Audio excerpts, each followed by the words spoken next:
চলো স্ট্রেঞ্জার 6 থেকে আমরা শুরু করি।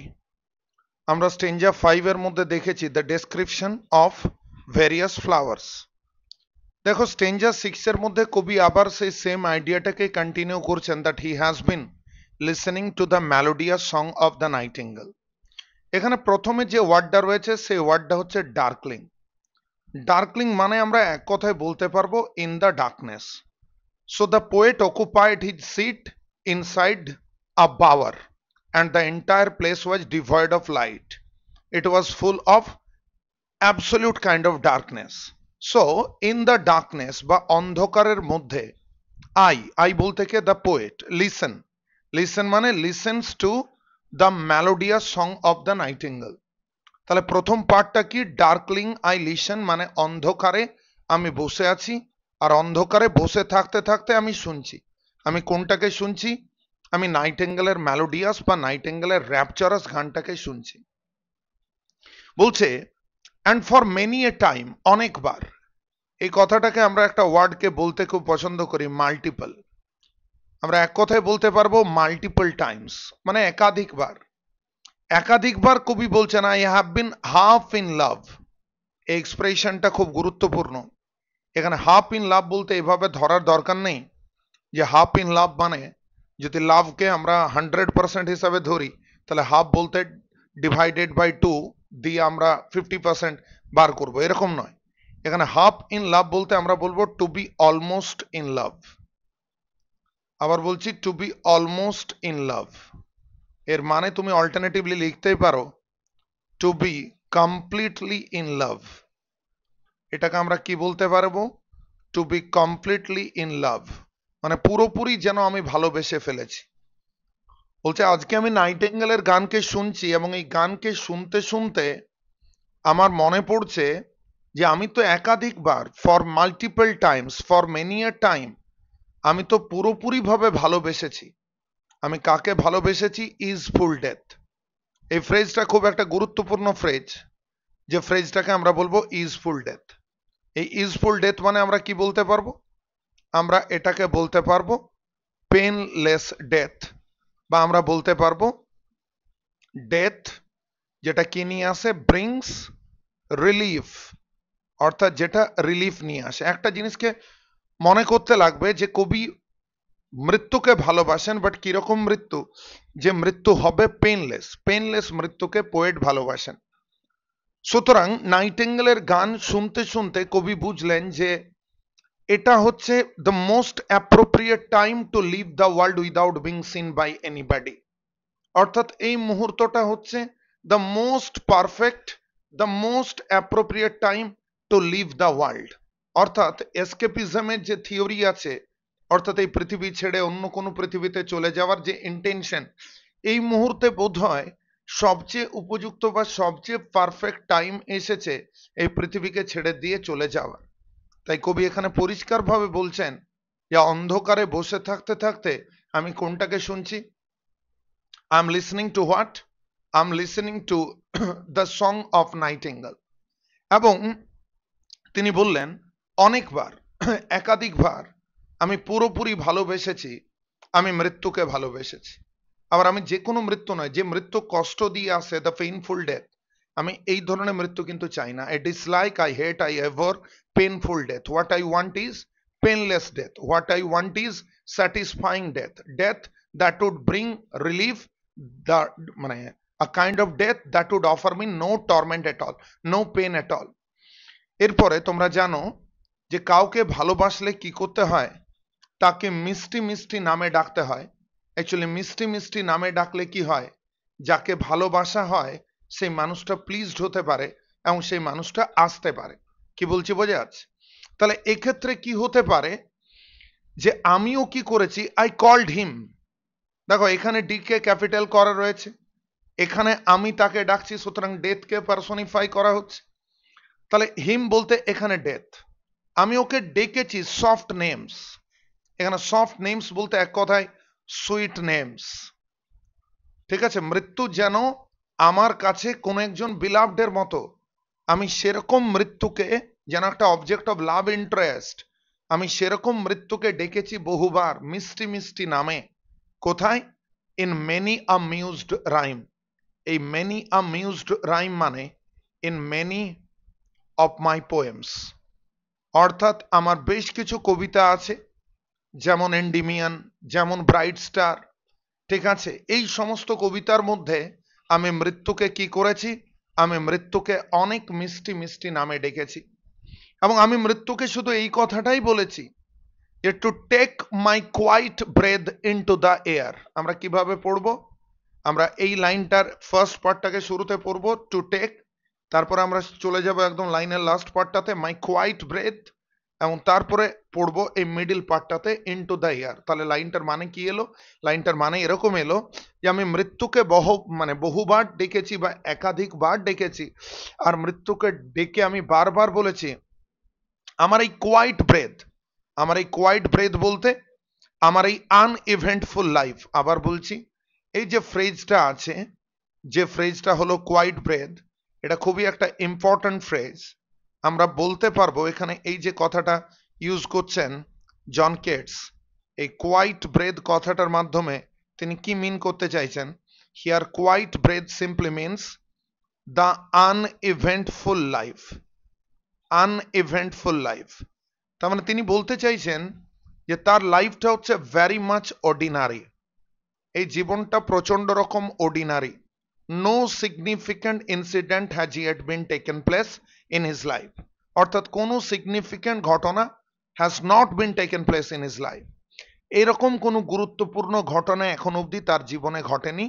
এই জীবনটা হলো আনইভেন্টফুল, এই জীবনটা হলো ভেরি মাচ অর্ডিনারি। তাই এটাকে আমরা কি বলতে পারবো, এই ফ্রেজটা কোয়াইট ব্রেথ। তাই কোয়াইট এই ফ্রেজটা এটা রিপ্রেজেন্ট করছে, এটা ইলাস্ট্রেট করছে কোন আইডিয়াটাকে, the simplicity, the commonness, the uneventful condition of his life, অর্থাৎ তার পুরো জীবন খুব সাদামাটা জীবন।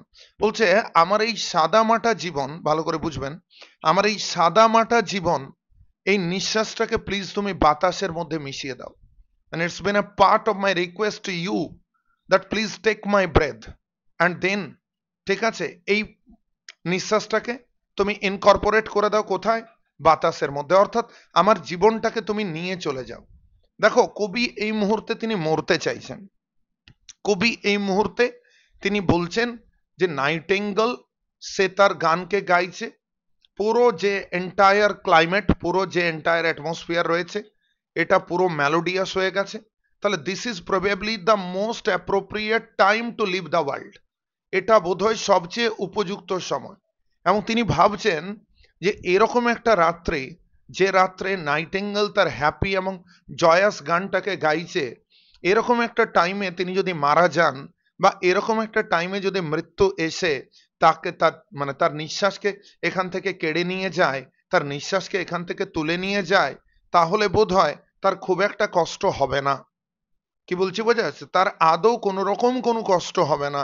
কেন কি, কারণ নাইটেঙ্গেলের এই গানটা এটা পুরো অ্যাটমসফিয়ারটাকে প্রচন্ড রকমের মেলোডিয়াস করে দিয়েছে। কি বলছি বোঝা যাচ্ছে।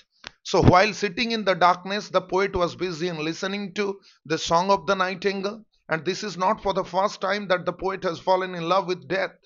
The poet has formerly fallen in love with death.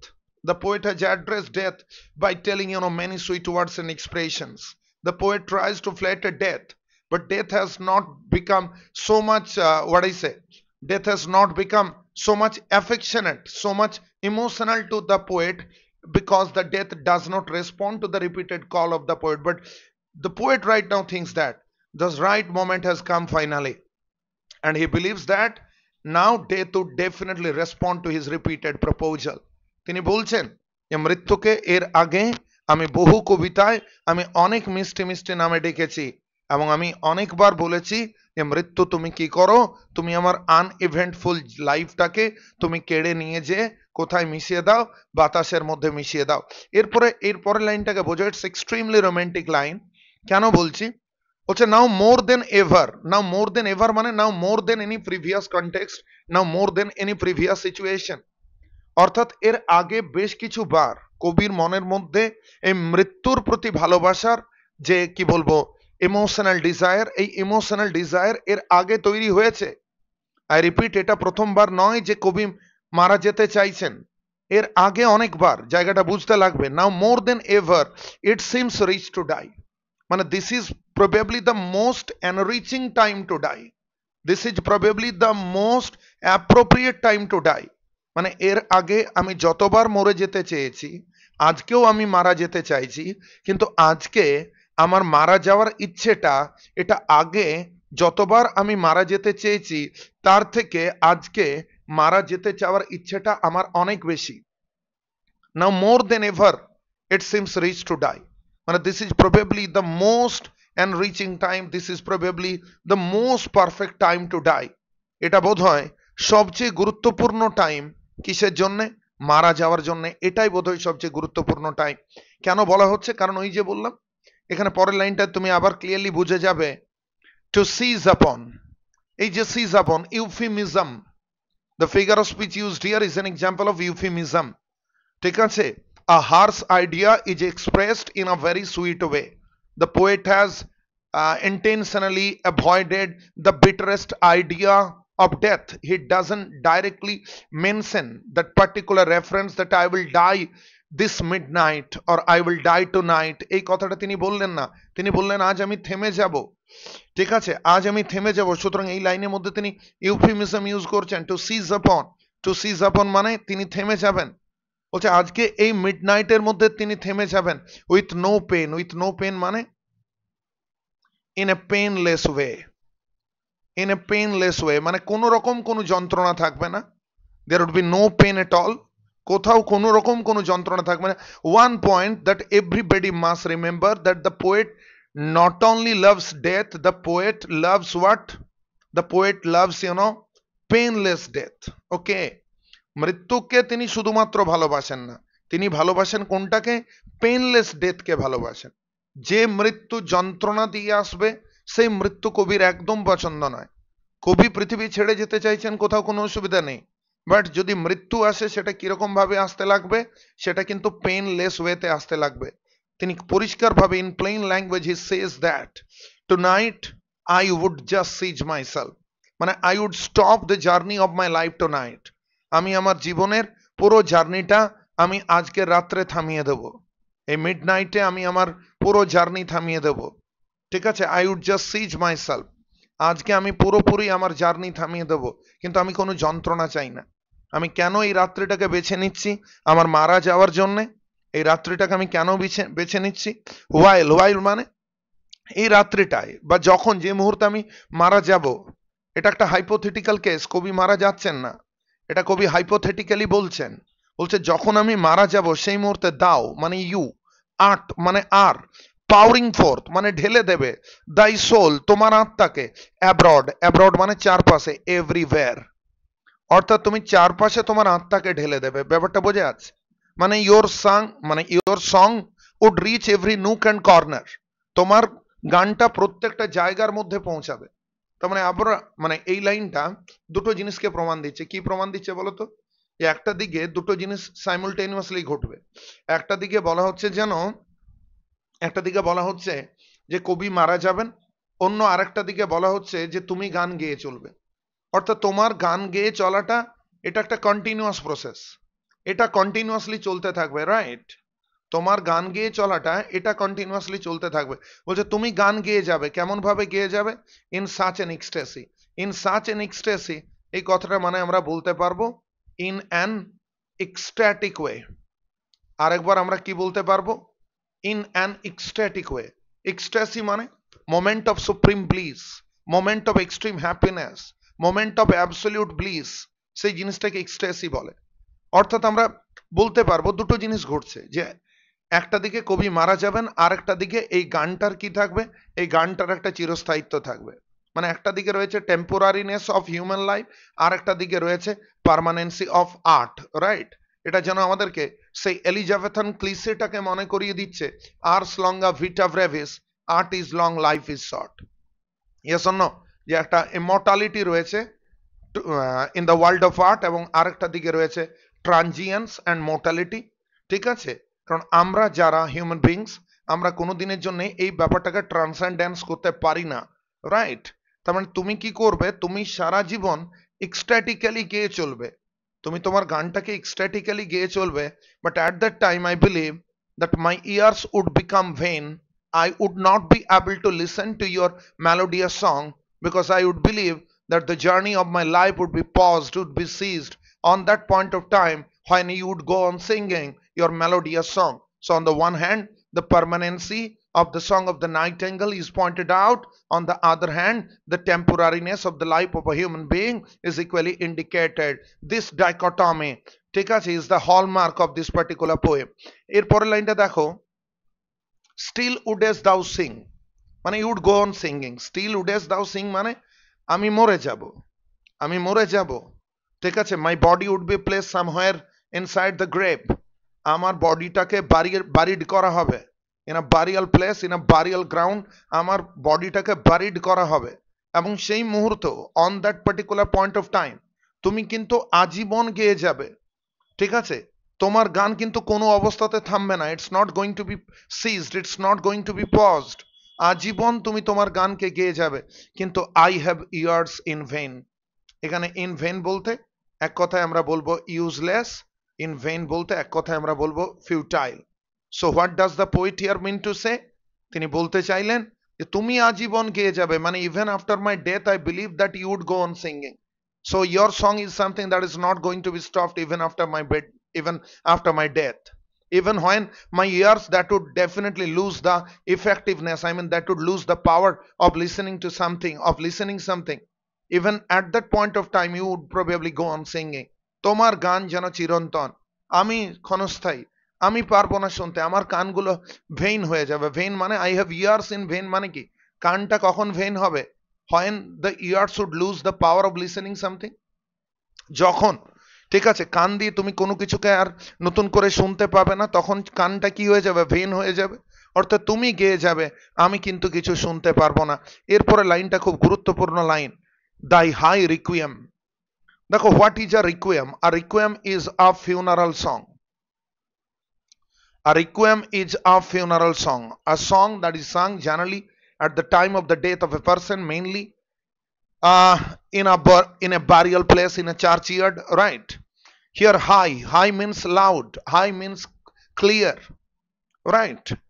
High বলতে যার মধ্যে, যার পিচটা, যার টোনটা, রাইট, যার নোটসটা অনেক বেশি লাউড, অনেক বেশি ক্লিয়ার, সেই জিনিসটাকে আমরা হাই বলতে পারবো। রিকুয়েম, রিকুয়েম মানে কি বললাম, রিকুয়েম মানে আমরা এক কথায় বলতে পারবো, a requiem is none other but a kind of a funeral song. Now listen to me. You understand that for the first time the poet addresses the song of the nightingale to be a high requiem, that means to be a very loud and clear funeral song, or a kind of a dirge, dirge. A dirge is equally, a dirge is also called to be, a funeral song. Now listen to me. Why does the poet say that? Why does the poet say so, that the song of the nightingale, it's almost similar to a dirge, it's almost similar to a high requiem? Because the poet imagines that he is going to die, his body is going to be buried, his ears would become ineffective, he would no longer be able to listen to something. But at that time when the song of the nightingale would go on, মানে যে মুহূর্তে তিনি আর কিছু শুনতে পাবেন না, তার বডিটা পড়ে থাকবে এবং নাইটিঙ্গেল সে তার গানকে গেয়ে চলবে, ঠিক আছে, would go on playing, would go on singing, nightingale would go on singing, nightingale যে মুহূর্তে তার গানটাকে গেয়ে চলবে, তখন নাইটিঙ্গেলের গানটা, সেই মুহূর্তে কবি মারা যাবেন, তিনি কবরস্থানের মধ্যে, কবরের ভিতরে শুয়ে থাকবেন, তখন নাইটিঙ্গেলের গানটা কি হিসাবে কাজ করবে, it would work as a requiem. Now please tell me, it would work as what? It would function as what? It would work as a requiem, it would work as a funeral song. সুতরাং এটা একটা funeral song হিসাবে কাজ করবে। It would become a sword. Now try to understand what is sword. Sword is nothing but the grasses which are found on the grave. Sword is nothing but the fringes of the turf. Sword is nothing but the, what I say, the surface of the earth, right? এটাকে আমরা বলবো sword। তার মানে, would I be able to listen to your funeral song when I would die? Would I be able to listen to your song even at that point of time when I would die? The answer is no, sir. I would not be able to listen to your song. My body would be placed inside the grave, and believe me, সেই মুহূর্তে তোমার high রিকুয়েম কি হয়ে যাবে, it would become as useless, it would become as deaf, it would become as dumb as the sod. অর্থাৎ সডের মতো deep হয়ে যাবে, ডাম হয়ে যাবে, ইউজলেস হয়ে যাবে, ভেন হয়ে যাবে। কোনটা? তোমার হাই রিকুয়েমটা। কেন কি? কারণ সেই মুহূর্তে আমি মারা যাব। সো আই উড ডাই, মানে বাংলাতে বলতে গেলে একদম পরিষ্কারভাবে আমি বলছি, তুমি গেয়ে যাবে কিন্তু আমি তো কল্পনা করছি যে আমি মারা যাব, কারণ এই রাত্রিটা তো সবচেয়ে অ্যাপ্রোপ্রিয়েট টাইম আমার মারা যাওয়ার জন্য। সো আমি যখন মারা যাব, আমার বডিটা যখন কবরে শুইয়ে দেওয়া হবে, সেই মুহূর্তে আমি আর তোমার গানটাকে শুনতে পাবো না, আমার কান হয়ে যাবে ব্যর্থ। আর যখন আমার কান ব্যর্থ হয়ে যাবে, কারণ কি? আমার কান আর তোমার গান শুনতে পাবে না, তাই আমার কান হয়ে যাবে ব্যর্থ। এবং তোমার যে গান, যে গানটা আমার মৃত্যুর কনটেক্সটে, যেহেতু আমি তখন মারা যাচ্ছি, ঠিক আছে, আমি মারা যাচ্ছি, আমার শরীরটাকে কবরে শোয়ানো হচ্ছে, তখন তুমি গান গেয়ে চলেছ, তাই তোমার গানটা আমার মৃত্যুর কনটেক্সটে কি বলা যেতে পারে? এটাকে বলা যেতে পারে রিকুয়েম, বা এটাকে বলা যেতে পারে ফিউনারাল সং। বাট তোমার ফিউনারাল সংটাকে কি কোনো অবস্থাতে আমি শুনতে পাবো? উত্তর হচ্ছে না, আমি শুনতে পাবো না। তাই তোমার রিকুয়েমটা কি হয়ে গেল? এটা মাটির উপরে ঘাস হয়ে গেল, এটা শর্ট হয়ে গেল, এটা ইউজলেস হয়ে গেল। I hope I'm clear to everybody. Stanza 7. Stanza 7 এর প্রথম line is an example of tautology. Stanza 7 এর first line is an example of, you know what? It is an example of tautology. কেন?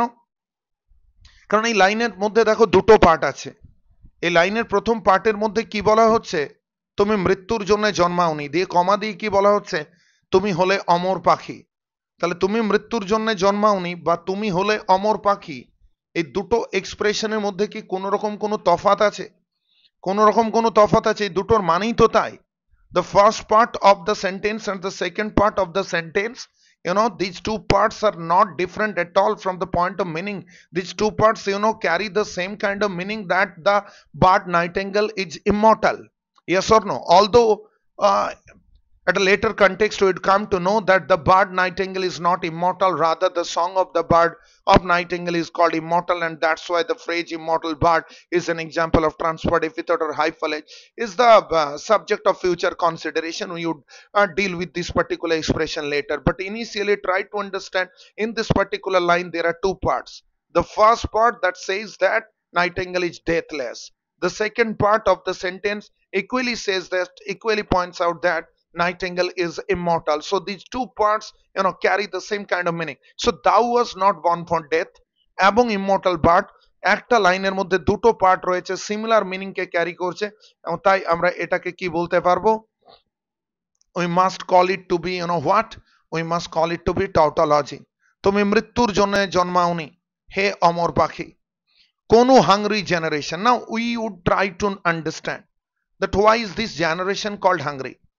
People become materialistic, people become greedy, people becomes, what I say, agnostic, skeptical, they are very much hostile to the objects of art and beauty.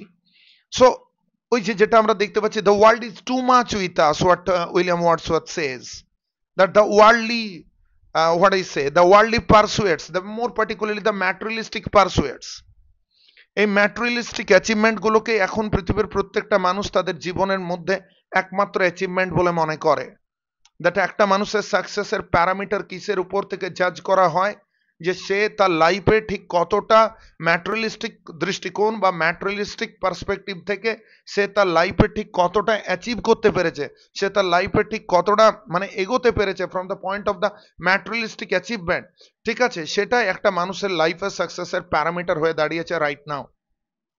তো এখানে একটা কথা পরিষ্কার বলা হচ্ছে যে কোনো hungry generation, that means the materialistic generation, the present generation, যারা কোনো আর্টিস্টিক বিউটিফুল মানে আর্টিস্টিক বিউটি বা কোনো বিউটিফুল ক্রিয়েচারের প্রতি যাদের কি নেই, যাদের কোনো রকম কোনো দরদ নেই, মানে they don't care, they care nothing, right?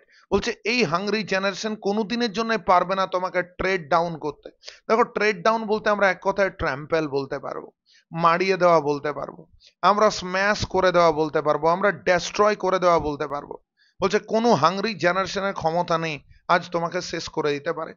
দেখো, একটা লাইন, এই লাইনটাকে ক্রিটিকরা এইভাবে এক্সপ্লেন করছেন, that the race of nightingale can not be destroyed by the hungry generation. Okay, that is fine, no problem at all. that the race of the nightingale cannot be destroyed by hungry generation. Yes or no? But this particular line that has a kind of an implicit significance. What does the poet here want to convey? The poet here tries to mean that the bird nightingale, yes or no, it is immortal. Why? Because the song of the bird is immortal, and it is an object of art, it is an object of beauty, ঠিক কি না?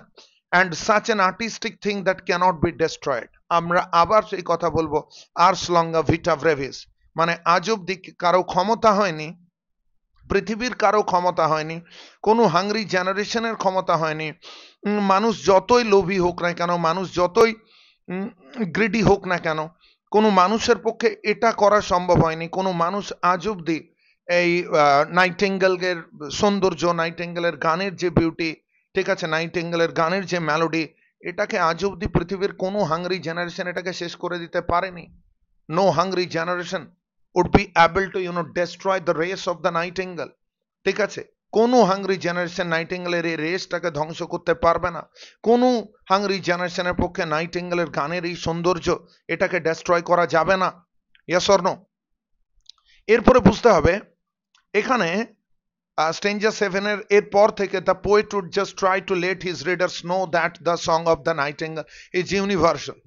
আচ্ছা, universal জিনিস কোনগুলো? Universal হচ্ছে সেই জিনিসগুলো যেটা মানে যেটাকে সবাই পছন্দ করে, সেটাই হচ্ছে ইউনিভার্সাল, হ্যাঁ কি না?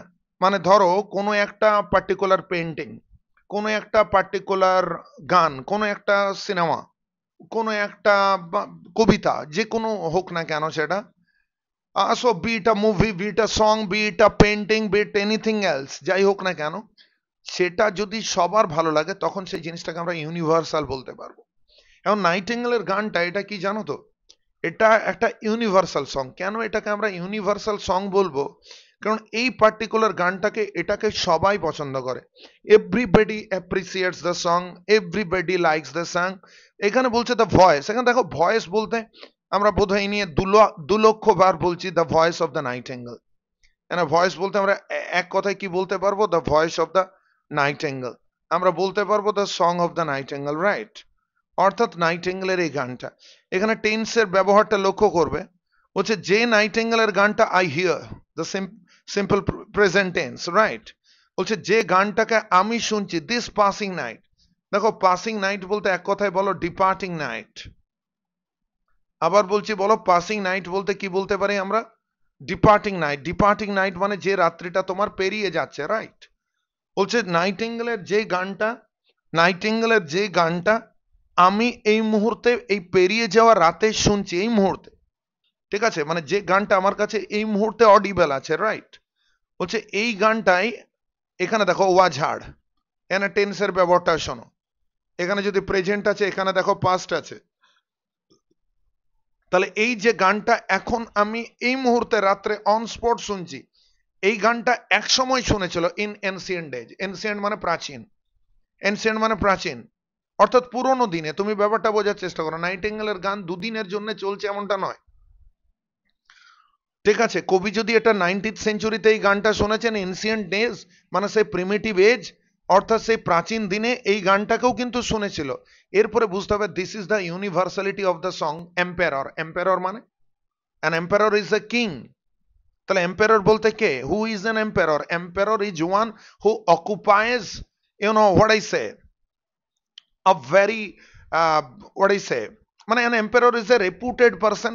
An emperor occupies a very prestigious section of the society. An emperor is a member of the rich class. An emperor is a member of the elite class.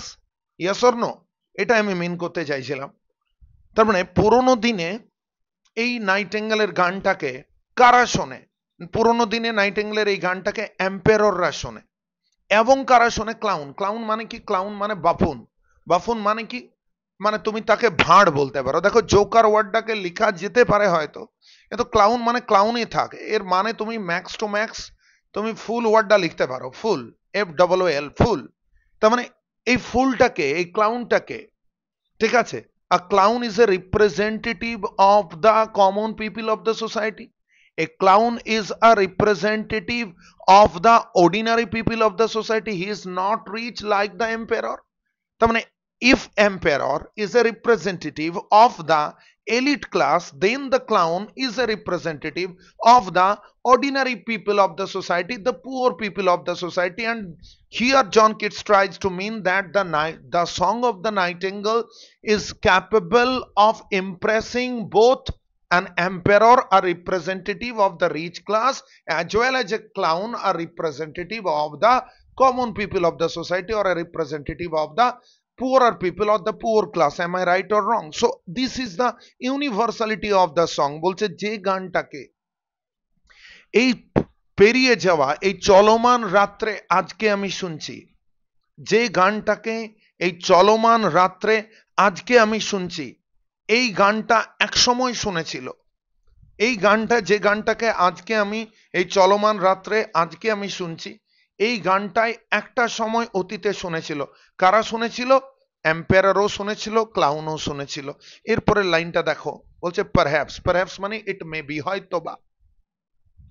হয়তোবা দ্য সেলফ সেম সং, দেখো self same song, এখানে রয়েছে alliteration.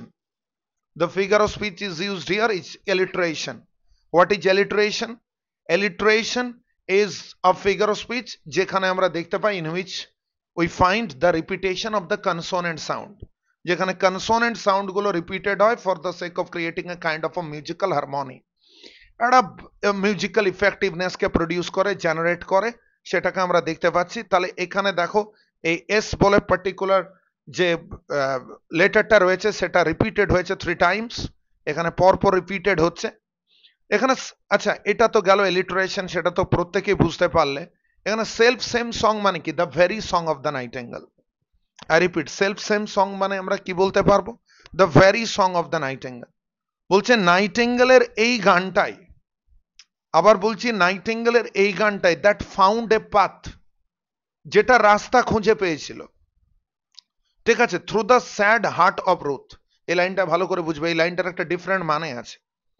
আমি আবার বলছি, অরিজিৎ সিং এর কোন একটা পার্টিকুলার গান রাস্তা খুঁজে পেয়েছে তোমার হৃদয়ে, তার মানে কি? The song is able to impress you, the song has, মানে কি বলবো, ট্রেমেন্ডাসলি তোমাকে ইমপ্রেস করতে পেরেছে, the song has tremendously impressed you. তাহলে নাইটেঙ্গেলের এই যে গানটা, এই গানটা রাস্তা খুঁজে পেয়েছে, এই গানটা রাস্তা খুঁজে পেয়েছে মানে কি? এই গানটা প্রবেশ করে গেছে। এই গানটা কোথায় প্রবেশ করেছে? Through the sad heart of Ruth, ঠিক আছে, রুথের হৃদয়ে, ঠিক আছে, এই গানটা কি করেছে? এই গানটা রাস্তা খুঁজে পেয়েছে। আমরা আবার আসছি, এই লাইনে আবার আসছি। তার আগে বলে রাখি, Ruth is a Moabite widow. Moabite widow, ঠিক আছে, এনার বাড়ি মোয়াবে, যে কারণের জন্য এনাকে বলা হয় মোয়াবাইট উইডো। এনার হাজব্যান্ড মারা যান।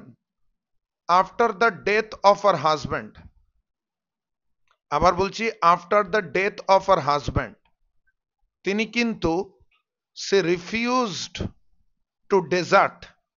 ডেজার্ট মানে ত্যাগ করা।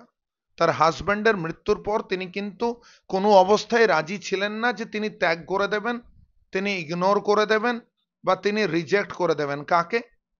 আরেকবার বলো, after the death of her husband she refuse to desert her Jewish mother in law. Her Jewish mother in law, এবং যে জিউইশ মানে ইহুদি, জিউইশ মাদার ইন ল, এবং তার নাম ছিল নেওমি, রাইট? তার মানে আমি কি বললাম, যে আমরা দেখতে পাচ্ছি যে তার হাজব্যান্ড মারা গেছেন, কিন্তু হাজব্যান্ড মারা যাওয়ার পরে তিনি প্রাইমারিলি তিনি তার জিউইশ মাদার ইন ল নেওমিকে তিনি কিন্তু রিজেক্ট করার কথা তিনি কিন্তু কোনো অবস্থাতেই ভাবেননি। কে ভাবেননি? রুথ ভাবেননি। সো রুথ কে? রুথ একজন মোয়াবাইট উইডো। কোথায় বাড়ি তার? মোয়াবে। কিন্তু after the death of her husband তিনি কোনটা ভাবেননি? সে refuse to desert her Jewish mother in ল।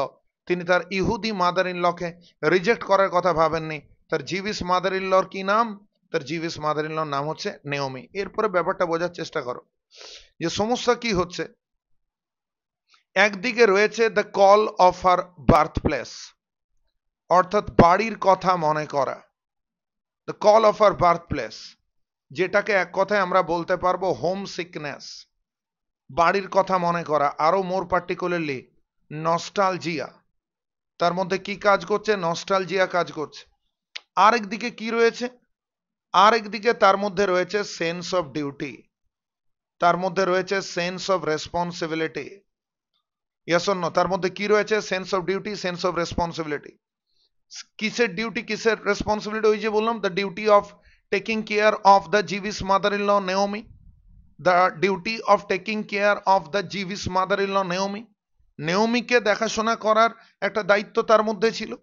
তাহলে এই কারণের জন্য আমরা দেখতে পাচ্ছি রুথের হৃদয় কি ছিল? Sad.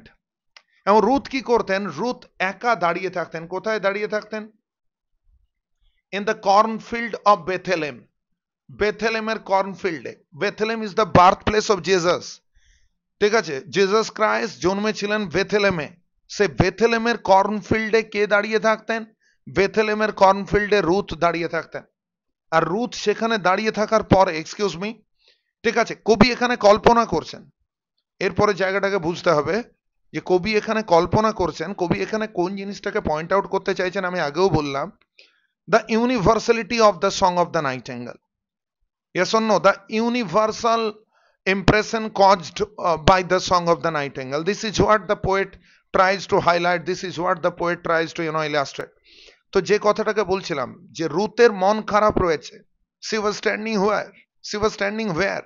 She was standing in the cornfield of Bethlehem. তিনি বেথলেমের কর্নফিল্ডে দাঁড়িয়ে রয়েছেন, তার মন খারাপ রয়েছে। এবং সেই মুহূর্তে কবি কল্পনা করছেন যেন কোন একটা নাইটিঙ্গেল পাখি, আবার বলছি কোন একটা নাইটিঙ্গেল পাখি বোধহয় সেই মুহূর্তে সামনে থেকে গান গেয়ে যাচ্ছে। এবং রুথ ওয়াজ কনসোল্ড প্রবাবলি, মানে হয়তো রুথ কনসোল্ড হয়েছিলেন, মানে রুথ ওয়াজ স্যাড। রুথের যে কন্ডিশন, এটা কনসোল্ড হওয়ার মতো ছিল না। কারণ রুথের কন্ডিশন প্রচন্ড রকম, মানে রুথ ফেল্ট ক্লস্ট্রোফবিক, দম বন্ধ হয়ে যাওয়ার মতো অবস্থা। একটা সাফোকেটেড কন্ডিশন ছিল রুথের, এরকম একটা জটিল অবস্থা ছিল রুথের। ঠিক বলছি তো?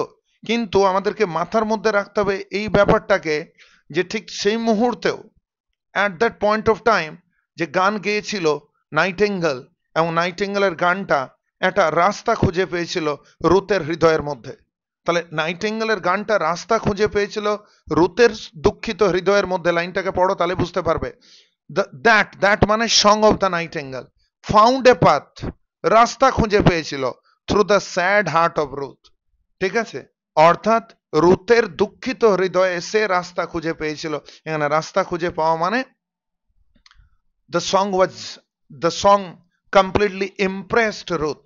এই গানটা পুরোপুরি ভাবে রুথকে ইমপ্রেস করতে পেরেছিল। কখন? বলছে যখন sick for home. Sick for home মানে হোম সিকনেস। এই হোম সিকনেস কার মধ্যে কাজ করছিল?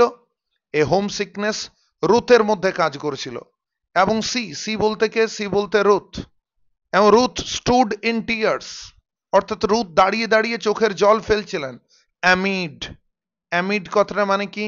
অ্যামিড মানে in the midst of. Amid মানে in the midst of. Amid মানে এক কথায় সারাউন্ডেড বাই। অ্যামিড মানে কি বললাম? Surrounded by. রুথ একাকী দাঁড়িয়েছিলেন। কোথায় দাঁড়িয়েছিলেন? In the alien. দেখো এলিয়ান মানে কি? এলিয়ান মানে আননোন। এলিয়ান মানে আননোন। এলিয়ান মানে কি? এলিয়ান মানে স্ট্রেঞ্জ। অর্থাৎ এখানে corn, here corn stands for the cornfield. এখানে কর্ন বলতে কোনটাকে বোঝানো হচ্ছে? কর্ন বলতে বোঝানো হচ্ছে কর্নফিল্ডকে। ঠিক আছে, অর্থাৎ রুথ কোথায় দাঁড়িয়েছিলেন? রুথ একটা কর্নফিল্ডের মধ্যে দাঁড়িয়েছিলেন। রুথের চোখে জল আসছিল, কিন্তু রুথের এই তার জিভিস মাদার ইন লকে ছেড়ে তিনি যেতে তো চাইছেন, কিন্তু তিনি যেতে পারছেন না।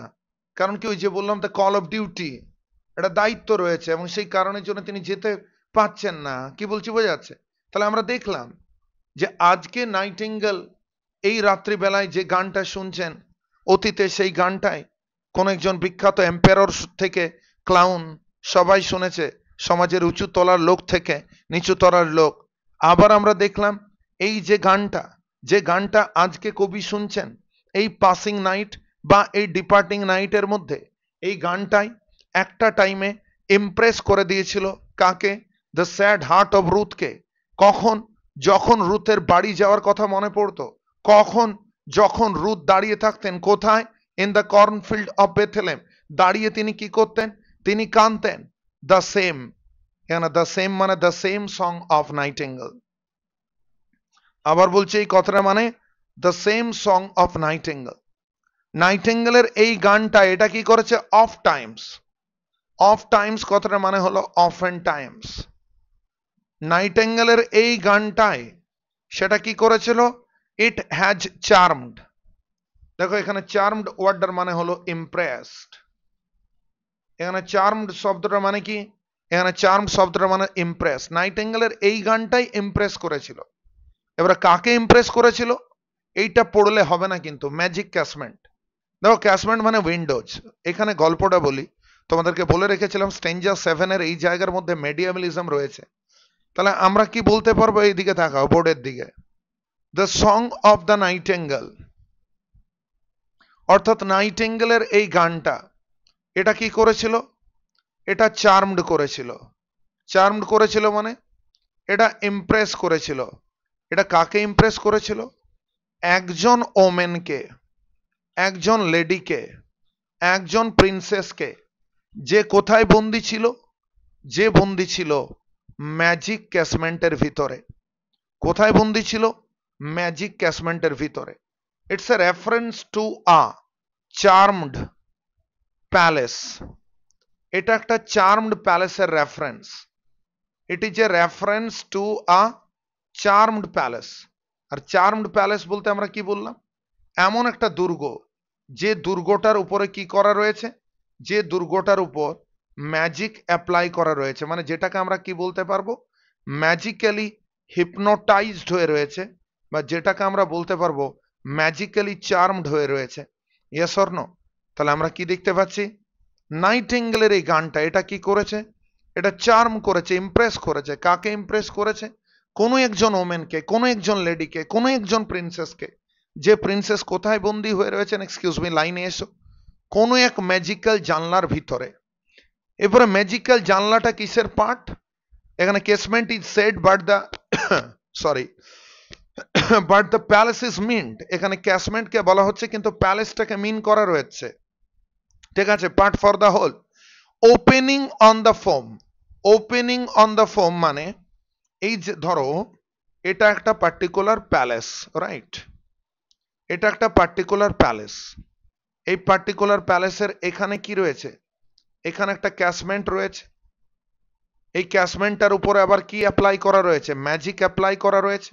আগ্রাকা ডাবরা গিলি গিলি এরকম করে জাদু অ্যাপ্লাই করা রয়েছে। এই জাদু অ্যাপ্লাই করার ফলে কি হয়েছে না, এর ভিতরে যে প্রিন্সেস বন্দী রয়েছেন, সেই প্রিন্সেস চাইলেও এটা দিয়ে বেরোতে পারছেন না। Would she be able to get out of it, get rid of it? উত্তর হচ্ছে না, তিনি এটার থেকে কোনো অবস্থায় বেরোতে পারছেন না। কেন? কারণ আমরা দেখতে পাচ্ছি এখানে কি রয়েছে? এখানে একটা ক্যাসমেন্ট রয়েছে। ক্যাসমেন্ট মানে কি বললাম? উইন্ডো। এবং এটা পুরোপুরিভাবে ম্যাজিক্যালি চার্মড করা রয়েছে। এটা ম্যাজিক্যালি হিপনোটাইজড হয়ে রয়েছে। Yes or no? তাহলে আমরা বলতে পারবো দ্য সেম। এখানে দ্য সেম বলতে the same song of nightingale. এটা অনেক সময় কি করেছে? এটা অনেক সময় হিপনোটাইজ করেছে, ইমপ্রেস করেছে। কাকে ইমপ্রেস করেছে? The magic casement. এখানে ম্যাজিক ক্যাসমেন্ট বলতে কোনটা? The magic windows. এই ম্যাজিক উইন্ডোজ গুলোকে ইমপ্রেস করেছে। আর যেগুলো কোথায় দাঁড়িয়ে রয়েছে? Opening on the foam. আমি আবার বলছি, এখানে দাঁড়িয়ে রয়েছে বলা ভুল। এখানে এই জানলাটা খুলে রয়েছে। কোন দিকে খুলে রয়েছে? ফোম। এখানে ফোম বলতে foam stands for the sea waves. সমুদ্রের ঢেউগুলোকে মিন করছে। আর সেই সমুদ্রের ঢেউয়ের উপর কি দেখা যায়? ফোম। ফোম মানে কি? সমুদ্রের উপরে তৈরি হওয়া, ঢেউয়ের উপরে তৈরি হওয়া ফেনা। ঠিক আছে? তার মানে আমরা দেখতে পাচ্ছি যে আমরা এক কথায় বলতে পারবো যে পার্টিকুলার প্যালেসের মধ্যে এই মেয়েটাকে বন্দি করে রাখা রয়েছে, সেই প্যালেসটা কোনো একটা সমুদ্রের পাশে অবস্থিত। এবং সেই প্যালেসটার যে জানলাগুলো রয়েছে, সেই জানলাগুলো পুরো ম্যাজিক্যালি হিপনোটাইজড। এবং যে জানলাগুলোর উপরে জাদু কাজ করছে, রাইট? অফ প্যারিলাস সিজ। দেখো প্যারিলাস সিজ মানে এক কথায় আমরা বলবো the dangerous sea. Perilous sea বলতে আমরা কি বলবো? প্যারিলাস সি বলতে আমরা বলবো the dangerous sea. Yes or no? Perilous sea মানে হলো দ্য ডেঞ্জারাস সি, অর্থাৎ কোন এক খতরনাক সমুদ্র রয়েছে। আই রিপিট, কোন এক খতরনাক সমুদ্র রয়েছে। প্যারিল ওয়ার্ডটা থেকে প্যারিলাস ওয়ার্ডটা এসছে। প্যারিল মানে হলো ডেঞ্জার, রাইট? তাই প্যারিলাস মানে আমরা বলতে পারবো ডেঞ্জারাস। তাহলে এক খতরনাক সমুদ্র রয়েছে, আর সেই সমুদ্রের পাশে এই বিরাট বড় বাড়িটা রয়েছে, এবং সেই বাড়িটার ওই জানলাটা খোলা রয়েছে, এবং সেই বাড়িটার ভিতরে বন্দী হয়ে রয়েছেন, আবার বলছি সেই বাড়িটার ভিতরে বন্দী হয়ে রয়েছেন কোন একজন রাজকন্যা। পারলে বুঝতে? আর এই পুরো গল্পটা কোথায় খুঁজে পাওয়া যায়? Fairy lands. না, ফেয়ারি ল্যান্ডস বলতে আমরা কি বলতে পারবো? এটা আমরা পরীদের দেশের কথা বলতে পারবো, ঠিক আছে? আমরা এক কথায় কি বলতে পারবো? এটাকে বলতে পারবো ফেয়ারি ল্যান্ডস। স্পেলিংটাকে প্রথমে FAIRY করে দিলাম। এটা পরীদের দেশের গল্প, ঠিক আছে? এবং এটা কি? এটা ফরলোন। এই ফরলোন কথাটার মানে হচ্ছে কমপ্লিটলি লস্ট। Completely lost. পুরো জিনিসটা বুঝিয়ে দিচ্ছি, জাস্ট আ সেকেন্ড। তুমি দেখবে যত সময় এগোচ্ছে তত মানুষ মেকানিক্যাল হয়ে পড়ছে, তত মানুষ সামহাও সায়েন্টিফিক হয়ে পড়ছে। মানুষের মনের মধ্য থেকে যে বিউটি, মানুষের যে গল্পের প্রতি আকর্ষণ, এই জিনিসগুলো যত সময় পেরোচ্ছে তত কি হচ্ছে বলতো? সেগুলো একটু একটু করে কমতে লাগছে। Am I right or wrong? তাহলে আমরা কি দেখতে পেলাম? আমরা দেখতে পেলাম যে নাইটিঙ্গেলের কোনো একটা গান, যে গানটা ইমপ্রেস করছে কাকে? কোনো একটা মেয়েকে, যে মেয়েটা বন্দি রয়েছে। কোথায় বন্দি রয়েছে? ওই বড় বাড়ির ভিতরে। যে বড় বাড়ির জানলাগুলোকে কি করা রয়েছে? ম্যাজিক্যালি হিপনোটাইজড করা রয়েছে। এই গল্পগুলো আজকের ডেটে কি শোনা যায়? উত্তর হচ্ছে না।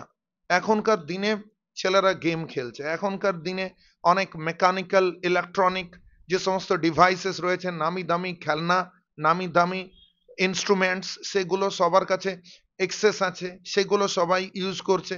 তাহলে এই যে পরীদের যে গল্প, পুরোনো দিনের যে গল্প, এই গল্পগুলো কি হয়ে গেছে বলতো? এই গল্পগুলো কিন্তু পুরোপুরিভাবে হারিয়ে গেছে। অর্থাৎ এই যে তিনটে লাইন আমরা দেখতে পেলাম, the last 3 lines of this stanza, সেটা হচ্ছে স্টেঞ্জা নাম্বার 7। এখানে আমরা কি দেখতে পেলাম? We come across the reference of the medievalism, মানে দ্য প্রেজেন্স অফ মেডিয়েভালিজম।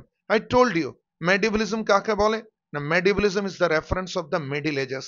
আর এই মিডল এজের রেফারেন্স আমরা এই পার্টিকুলার জায়গার মধ্যে ক্লিয়ারলি ভাবে আমরা দেখতে পাচ্ছি। Yes or no? তাহলে এই গানটা একটা টাইমে অনেককে ইমপ্রেস করেছিল। আচ্ছা, এরপরে দেখো এই ফরলোন, এই ওয়ার্ডটা দিয়ে স্টেঞ্জা 7 শেষ হচ্ছে, আবার এই ওয়ার্ডটা দিয়ে স্টেঞ্জা 8 শুরু হচ্ছে। It was the last word of stanza 7 and it is the first word of stanza 8। এখন আমরা এই দুটো শব্দের মাধ্যমে গ্যাপটা বোঝার চেষ্টা করব। ফরলোর, যেটা কোথায় ইউজ করা হয়েছে? লাস্ট লাইন অফ স্টেঞ্জা 7, এবং সেটাকে ইউজ করা হচ্ছে ফার্স্ট লাইন অফ স্টেঞ্জা 8।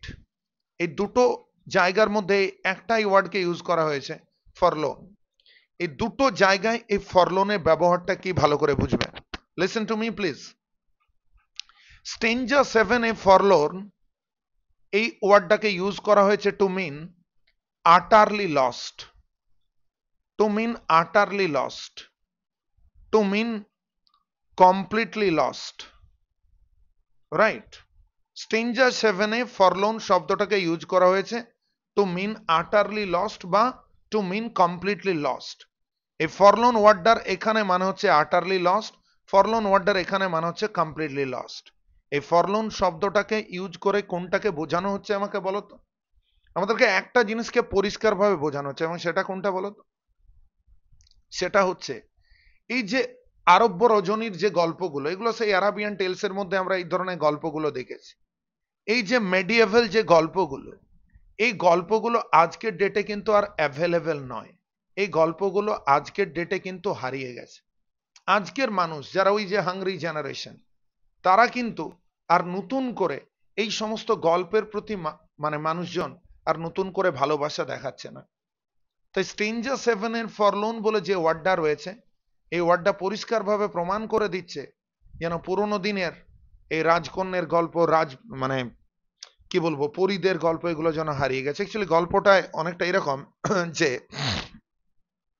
ওই মেয়েটা ওই মেয়েটা বন্দি রয়েছে তোমার ইয়েতে, ওরকম একটা ম্যাজিক্যালি হিপনোটাইজড কোন একটা ক্যাসেল বা প্যালেসের ভিতরে বন্দি রয়েছে। বোকা বাক্সতে আমরা যেমন বন্দি থাকি, ও এরকম বন্দি রয়েছে সেখানে। এবং তারপরে এই পার্টিকুলার মেয়েটা কি করছে না, ওখানে বন্দি থাকা অবস্থায় সে যেন শুনছে, সে যেন কোনটাকে শুনছে, সে যেন নাইটেঙ্গেলের গানটাকে শুনছে। আর ওরকম বন্দি থাকা অবস্থায় যখন নাইটেঙ্গেলের গানটা ও শুনছে, তখন নাইটেঙ্গেলের গানটা কি করছে, তাকে ইমপ্রেস করে দিতে পারছে। ব্যাপারটা বোঝা যাচ্ছে? অর্থাৎ তার মনটাকে কিছুটা হলেও ভালো করে দিচ্ছে, ঠিক যেমনটা রুথকে করলো। রুথ দাঁড়িয়ে দাঁড়িয়ে কাঁদছিলেন না, তার তো ঘরের কথা মনে পড়ছে, তার হাজবেন্ড নেই, তিনি তার মাদার ইন লকে ছেড়ে যেতে পারছেন না, তিনি একটা বাইরের দেশে থাকেন, ঠিক আছে, তার ইনলর বাড়ি, সেই বাড়ি তো তার, এটা তো তার বার্থ প্লেস নয়, এটা তো তার হোমল্যান্ড নয়, তার নিজের ঘরের কথা মনে পড়ছে। তাহলে সেই মুহূর্তে তিনি কি করছেন, তার প্রচন্ড রকম কষ্ট হচ্ছে, ঠিক আছে, তার নিজের ঘরের কথা মনে পড়ছে। কিন্তু সেই মুহূর্তে নাইটেঙ্গেলের গান কি করলো, তাকে একটা ধরনের প্লিজিং সেন্সেশন বা একটা ধরনের ভালোবাসা তৈরি করে দিল। স্টেঞ্জা 8, জাস্ট আ সেকেন্ড।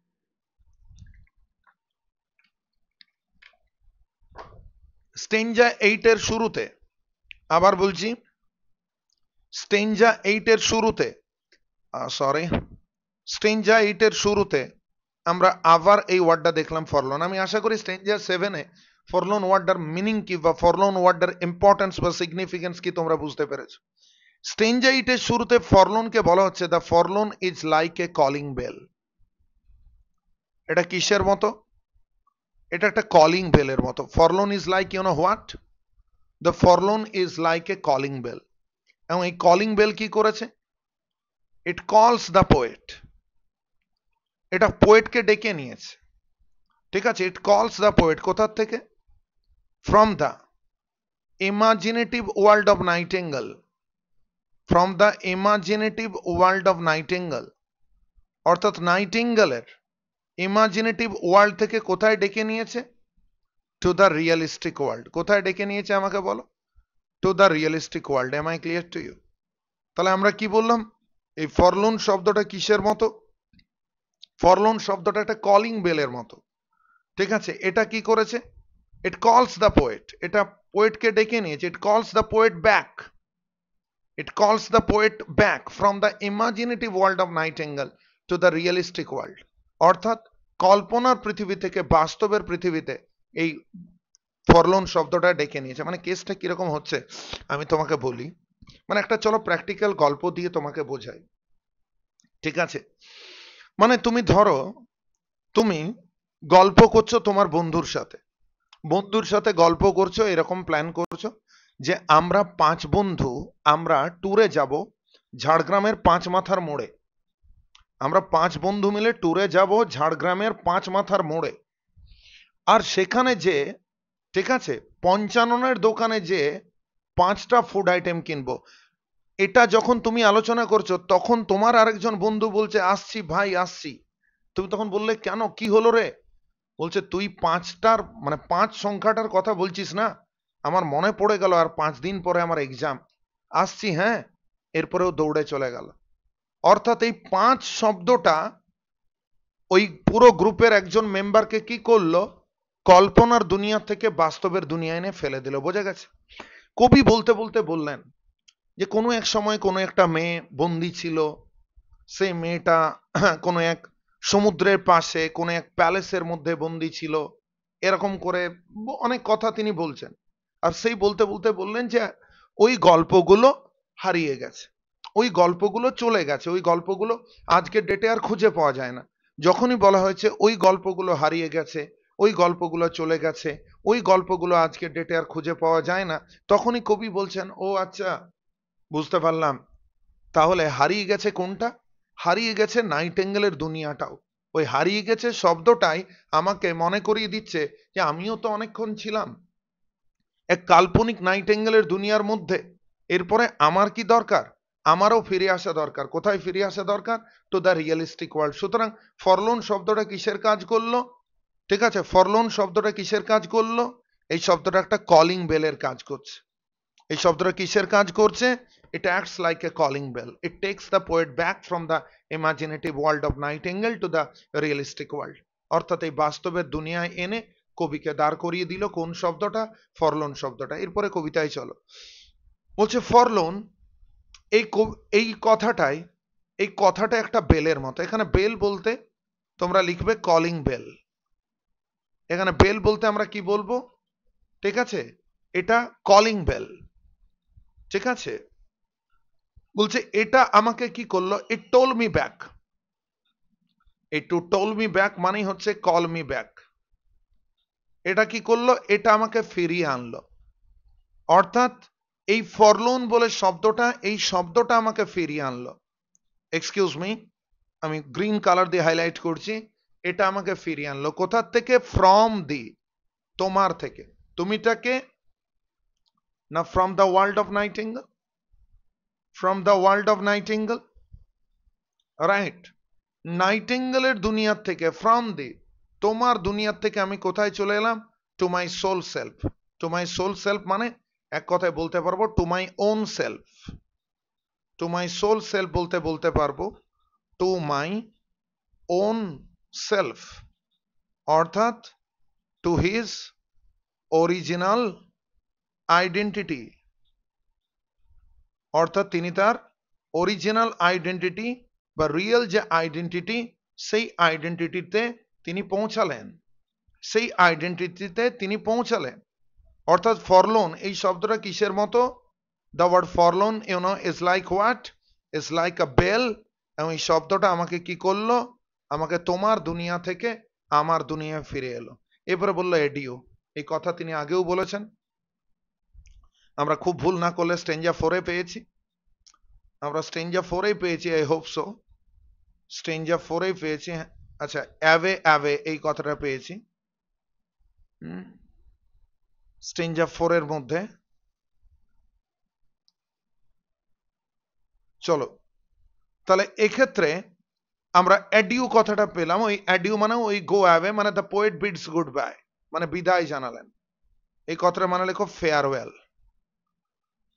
অ্যাডিউ কথাটার মানে হচ্ছে ফেয়ারওয়েল, মানে আমি বিদায় জানালাম, আমি বিদায় জানালাম। এবং আমি বললাম the fancy can not cheat me so well. এরপরে বোঝার চেষ্টা করবে ফ্যান্সি। দেখো ফ্যান্সি মানে এখানে আমরা ইমাজিনেশন ধরে নেব, যদিও ফ্যান্সি আর ইমাজিনেশনের মধ্যে একটা ডিফারেন্স আছে, যেটা খুব ক্লিয়ারলি ভাবে পয়েন্ট আউট করেছেন এস.টি. কোলরিচ তার বায়োগ্রাফি আর লিটারেরিয়ার মধ্যে।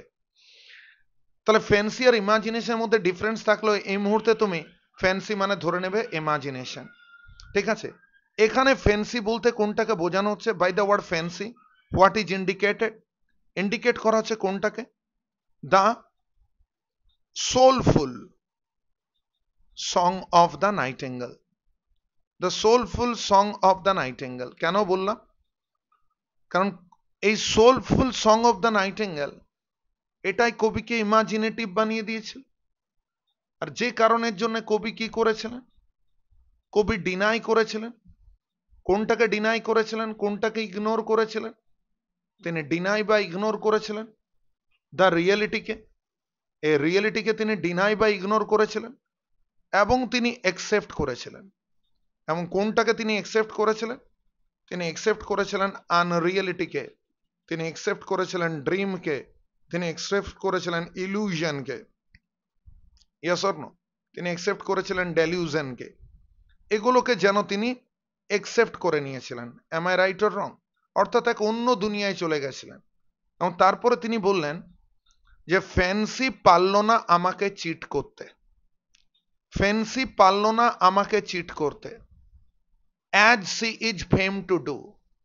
এখানে সি বলতে অবশ্যই ফ্যান্সি বা ইমাজিনেশন। এখানে ফ্যান্সি বা imagination. embodied by the song of the nightingale, embodied by the song of the nightingale, embodied by the song of the nightingale. Am I clear to you? বলছে fancy পারল না আমাকে cheat করতে। She is reputed to do. এখানে to do মানে হচ্ছে to cheat. এখানে to do মানে টু চিট। তার মানে ফ্যান্সি কি করে? মাঝে মধ্যে মানুষকে চিট করে। আচ্ছা কিভাবে চিট করে? ফ্যান্সি কিভাবে চিট করে? ফ্যান্সি মানুষকে চিট করে এইভাবে যে সে বাস্তবটা ভুলিয়ে দেয় এবং তারপরে মানুষকে কল্পনা প্রবণ করে দেয়। ফ্যান্সি কিভাবে মানুষকে চিট করে? ফ্যান্সি এইভাবে চিট করে যে সে বাস্তবটাকে ভুলিয়ে দেয় এবং তারপরে মানুষকে কি করে দেয়? মানুষকে কল্পনা প্রবণ করে দেয়। বাস্তবটাকে ভুলিয়ে দেয়, তারপরে মানুষকে কি করে দেয়? মানুষকে কল্পনা প্রবণ করে দেয়। ঠিক আছে? তাই fancy or imagination embodied by the song of the nightingale. বলছে fancy is reputed to cheat. Fancy cheat করে এবং সেই ফ্যান্সি বা ইমাজিনেশনকে এরপরে অবশেষে কি বলা হলো? বলা হলো ডিসিভিং এলফ। দেখো, ডিসিভিং এলফ এই কথাটা মানে আমরা বলতে পারবো ডিসিভিং ফেয়ারি। এলফ ওয়ার্ডটার মানে ফেয়ারি, আর ফেয়ারি বলতে আমরা বাংলায় পরী বলতে পারবো। তাই ডিসিভিং ফেয়ারি মানে প্রতারণকারী পরী। ঠিক আছে? এরপরে বুঝতে হবে যে একটা আননেসারি ডিবেট হয় এখানে যে ডিসিভিং এলফ বলতে কাকে বোঝানো হচ্ছে, ইমাজিনেশন না সং অফ দ্য নাইটিঙ্গেল? আরে ভাই, এই কবিতাতে এই স্ট্রেঞ্জার মধ্যে ইমাজিনেশন বা ফ্যান্সি, যে কল্পনার কথা বা যে কল্পনার দুনিয়ার কথা কবি বলেছেন, সেই কল্পনার দুনিয়া কিসের দ্বারা এম্বডিড হয়েছে? Embodied by the song of the nightingale.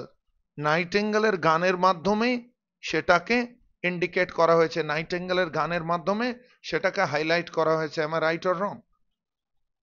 তাহলে আমরা কি দেখতে পাচ্ছি যে she is reputed to cheat, সে মাঝে মধ্যে চিট করে। ডিসিভিং এলফ, ডিসিভিং এলফ মানে প্রতারণকারী পরী। তার মানে তাহলে কাকে বলা হচ্ছে? যদি বলে কাকে বলা হচ্ছে ডিসিভিং এলফ, তাহলে আমরা বলবো দ্য নাইটিঙ্গেল বা the song of the nightingale. The song of the nightingale. ঠিক আছে? একে এখানে ডিসিভিং এলফ বলা হচ্ছে। কেন ডিসিভিং এলফ বলা হচ্ছে? কারণ ডিসিভিং এলফ মানুষকে কি করে? চিট করে, মানুষকে ডিপ্রাইভ করে। কোথার থেকে? রিয়েলিটি থেকে, বাস্তব থেকে। এবং তারপরে ডিসিভিং এলফ একটা মানুষকে কোথায় ইনকর্পোরেট বা কোথায় এনগ্রস করে দেয়? আনরিয়েলিটির মধ্যে। ঠিক আছে? কল্পনার মধ্যে, ইলুশন বা ড্রিম, এই টাইপের জায়গার মধ্যে একজন ডিসিভিং এলফ একটা মানুষকে পুরোপুরিভাবে ইনভলভ করে দেয়। Right or wrong? In the same way নাইটিঙ্গেলের গানটা কবি যতক্ষণ অবধি শুনেছিলেন, আবার বলছি নাইটিঙ্গেলের গানটা কবি যতক্ষণ অবধি শুনেছিলেন, ঠিক আছে, ততক্ষণ অবধি তিনিও কি করেছিলেন? জিনিসটাকে বোঝার চেষ্টা করো। তিনিও একটা কল্পনার দুনিয়ার মধ্যে ছিলেন। ঠিক আছে? তিনি কোথায় ছিলেন? তিনি একটা কল্পনার দুনিয়ার মধ্যে ছিলেন। কিন্তু আজকে তিনি কি করেছেন? এই কল্পনার দুনিয়ার মধ্য থেকে, কল্পনার দুনিয়া থেকে তিনি বাস্তবের দুনিয়ার মধ্যে ফিরে এসেছেন। এই জন্য তিনি পরিষ্কারভাবে বলছেন যে ইমাজিনেশন বা ফ্যান্সি তুমি এমনিতে তো প্রচন্ড রকম ভাবে চিট করো। ঠিক আছে? কারণ মানুষদেরকে তুমি বাস্তবটা পুরোপুরিভাবে ভুলিয়ে দাও, মানুষদেরকে সম্পূর্ণরূপে কাল্পনিক করে দাও। তো এইভাবে তুমি তো মানুষদেরকে প্রচন্ড রকম চিট করো, কিন্তু তুমি আমাকে ভালোভাবে চিট করতে পারলে না। তুমি কেন আমাকে ভালোভাবে চিট করতে পারলে না? কারণ at the end of a day আমি কি করলাম? আমি কিন্তু ফিরে চলে এলাম। At the end of a day আমি কি করলাম? আমি কিন্তু ফিরে চলে এলাম। আমি কোথা থেকে ফিরে চলে এলাম? From the imaginative world of the nightingale two the realistic world of nightingale. অর্থাৎ ইমাজিনেটিভ ওয়ার্ল্ড থেকে বাস্তবের দুনিয়ার মধ্যে আমি ফিরে চলে এলাম। এই জন্যে তুমি চাইলেও কি করতে পারলে না? তুমি চাইলেও আমাকে পুরোপুরিভাবে আমাকে চিট করতে পারলে না। ঠিক আছে?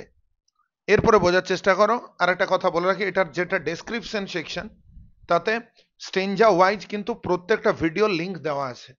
ঠিক আছে? যারা স্ট্রেঞ্জা 1 মিস করছো তারা স্ট্রেঞ্জা 1 ওখান থেকে দেখো, ডেসক্রিপশনে দেওয়া রয়েছে। এইভাবে সিস্টেম্যাটিক্যালি ওখানে দেখো, টোটাল জিনিসটাকে একদম সিকোয়েন্সিয়ালি মানে অ্যারেঞ্জ করা রয়েছে, ওখান থেকে দেখে নেবে। চলো, অ্যাডিউ। অ্যাডিউ মানে হচ্ছে ফেয়ারওয়েল। অ্যাডিউ মানে হচ্ছে ফেয়ারওয়েল। ফেয়ারওয়েল মানে এক কথায় আমরা বলবো গুড বাই। তার মানে কবি এই জায়গার মধ্যে তিনি আবার কাকে বিদায় জানাচ্ছেন? নাইটিঙ্গেলকে। ঠিক আছে? Adieu, adieu. A repetition intensifies the idea of rejection. ঠিক আছে? এটা তিনি প্রমাণ করছেন যে তিনি কতটা ব্যাপক রকম ভাবে আজকে নাইটিঙ্গেলের দুনিয়াটাকে তিনি রিজেক্ট করছেন। বলছেন বিদায় জানালাম তোমাকে, বিদায় জানালাম তোমাকে। thy plaintive anthem, কেন plaintive anthem মানে your mournful song। আবার বলছি plaintive anthem মানে your mournful song। তবে একটা জিনিসকে বুঝতে হবে, কেন plaintive anthem মানে your mournful song, your melancholic song। তো একটা কাল্পনিক জায়গাতে কবি একবার মাত্র বলেছিলেন হাই রিকুয়েম বা স্যাড সং বা মাউর্নফুল সং বা তোমার ডার্জের মতো একটা কথা বলেছিলেন কবি আগে, সেটা একটা হাইপোথেটিক্যাল কেস ছিল যে আমি এই রাত্রে মারা যেতে চাই। তিনি তো মারা যাননি প্র্যাকটিক্যালি।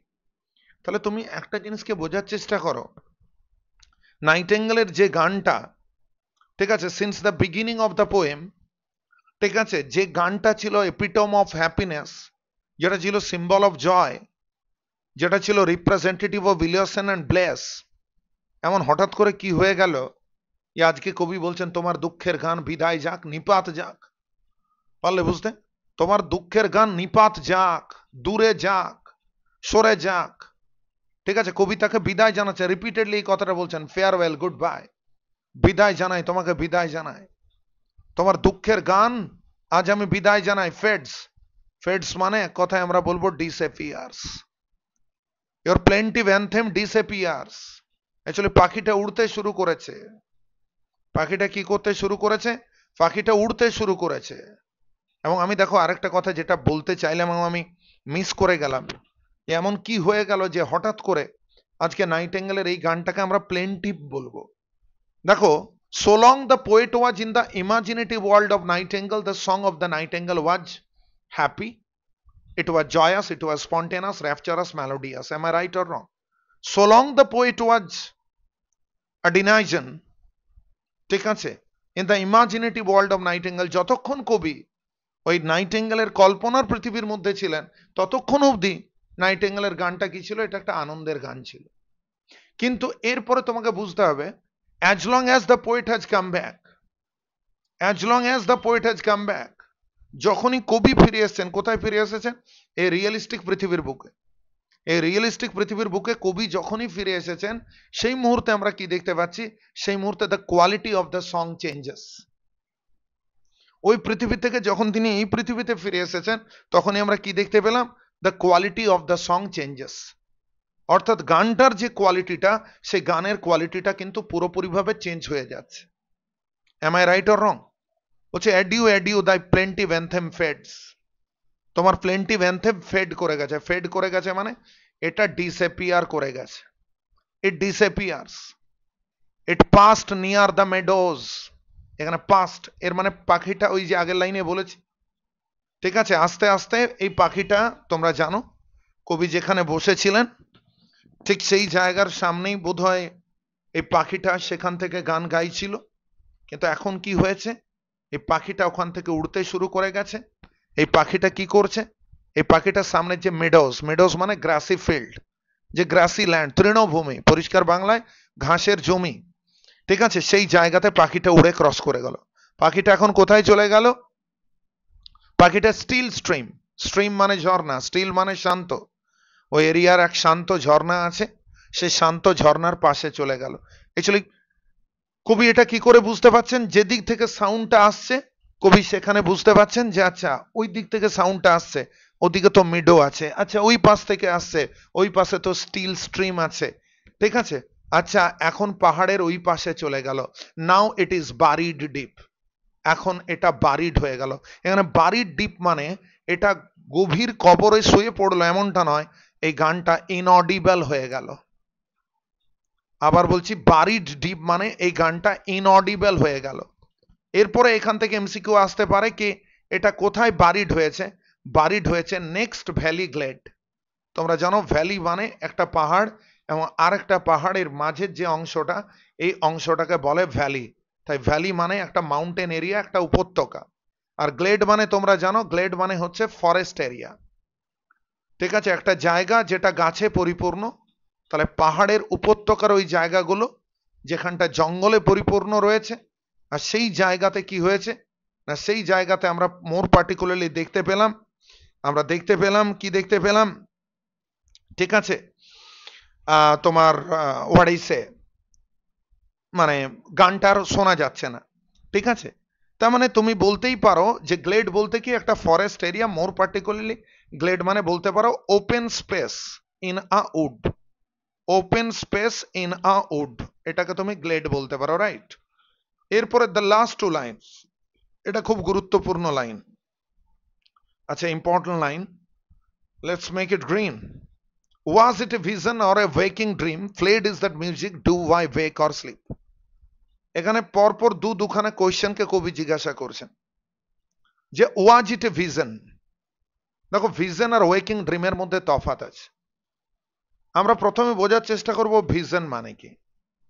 ভিজন মানে এটাকে আমরা বলবো rich potential dream, rich potential dream, যে ড্রিমকে আমরা ক্রিয়েটিভ বলতে পারবো, ঠিক আছে? অর্থাৎ ভিজন মানে রিচ পোটেনশিয়াল ড্রিম, বা যে ড্রিমকে আমরা ক্রিয়েটিভ বলতে পারবো সেটাকে আমরা ভিজন বলতে পারবো।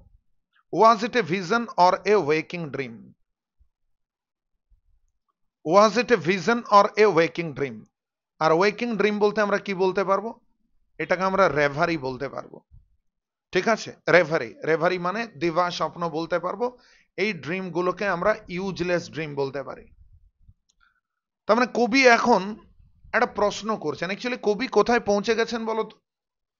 কবি কল্পনার দুনিয়ার থেকে বাস্তবের দুনিয়ার মধ্যে পৌঁছে গেছেন। এখন বাস্তবের দুনিয়ার মধ্যে পৌঁছে যাওয়ার পরেও কিন্তু the impact of the world of the nightingale is predominating. অর্থাৎ কবি বাস্তবের দুনিয়ার মধ্যে পৌঁছে গেছেন, কিন্তু বাস্তবের দুনিয়ার মধ্যে পৌঁছে গেল নাইটেঙ্গেলের গানের যে প্রভাব, এই নাইটেঙ্গেলের গানের প্রভাব কিন্তু এটা কিন্তু এখনো কবির মধ্য থেকে মানে মিস হয়ে যাচ্ছে না। অর্থাৎ নাইটেঙ্গেলের গানের প্রভাবটা এখনো কবির মধ্যে বর্তমান আছে। এবং সেই জন্য আজকে কবি এই প্রশ্নটাকে জিজ্ঞাসা করছেন যে এটা কি রকম, was it a vision or was it a waking dream? যে এটা কি কোনো একটা ক্রিয়েটিভ স্বপ্ন ছিল নাকি কোনো একটা ফালতু স্বপ্ন ছিল?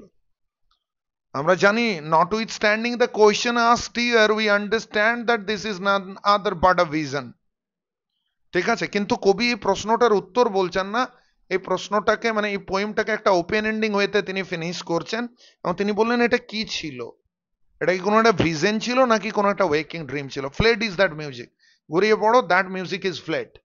অর্থাৎ ওই গানটা চলে গেছে। আমরা কি বলতে পারবো? ওই গানটা চলে গেছে।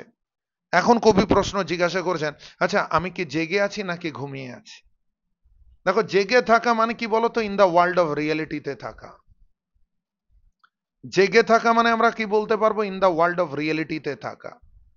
আর অ্যাসলিপ থাকা মানে আমরা বলতে পারবো ইন দ্য ওয়ার্ল্ড অফ ড্রিমে থাকা, ইন দ্য ওয়ার্ল্ড অফ ইমাজিনেশনে থাকা, in the world of dream, in the world of imagination, অর্থাৎ কল্পনার পৃথিবীর মধ্যে থাকা। দেখো আমি আবার বলছি, কবি কি করেছেন?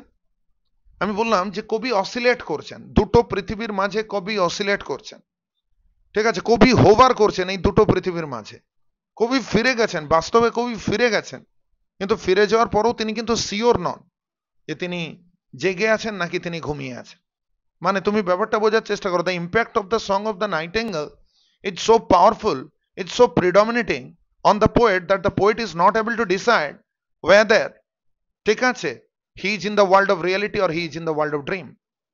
তিনি কোথার মধ্যে রয়েছেন, তিনি বাস্তবের মধ্যে রয়েছেন নাকি তিনি কল্পনার মধ্যে রয়েছেন, এটা তিনি বুঝে উঠতে পারছেন না।